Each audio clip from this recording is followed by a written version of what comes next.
Thank you, Mr. Chairman, and thank you for holding this very important meeting, and thank you all for being here today. My district is home to several community colleges and higher education institutions that are leading the charge in bringing students into the cyber workforce. Mississippi Gulf Coast Community College hosts the Mississippi Cyber Initiative, which is a group of public and private organizations that support over 15 law enforcement agencies and Keesler Air Force Base cyber-related activities. I think we can learn a lot from these similar programs, as I know there's been some discussion about that today.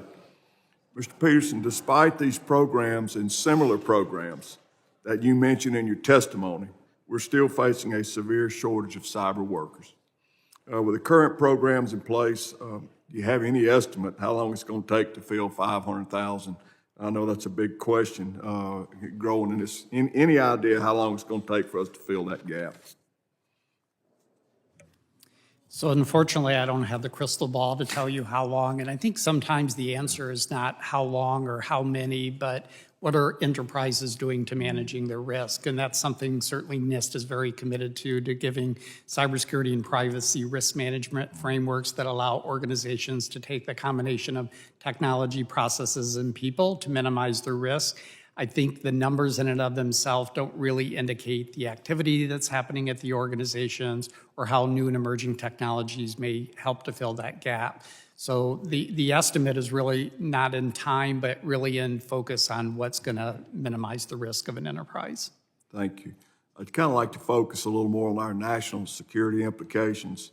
Even though cybersecurity jobs are well paid and offer high levels of job security, I think the lack of public awareness plays a role in our current workforce shortage.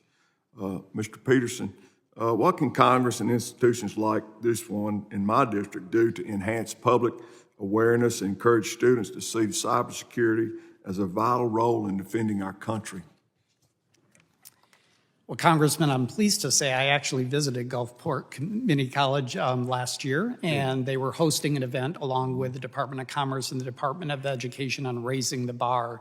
And what was impressive to me is how they brought together the stakeholders, not only locally, but across the state and across the region to really focus on the opportunities that exist, not only at community colleges, but in local communities to help individuals who are, quite frankly, below the poverty level have a career and opportunity in cybersecurity. And some of the stories I shared at the beginning are just one of the many ways that individuals can come into a cybersecurity career thanks to the efforts of community colleges like the one in your district. Yeah, we've really worked hard to try to get that off the ground and keep people interested, you know. So, Ms. Beavers, with the current gap, I imagine that the Department of Defense, DOD, has to hire independent contractors.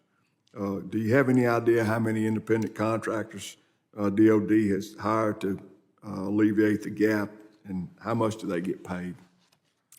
Congressman, we have in the neighborhood of about 60,000 contractors within our cyber workforce within the Department of Defense.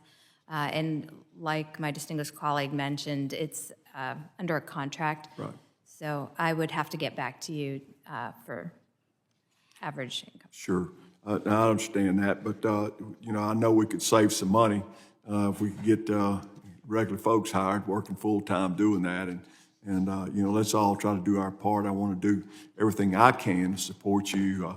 You know, being my background in law enforcement is working in partnership with the community colleges and the military is just very important to us. And with that, Mr. Chairman, I yield back. Thank you. Gentleman yields back. I now recognize the gentleman from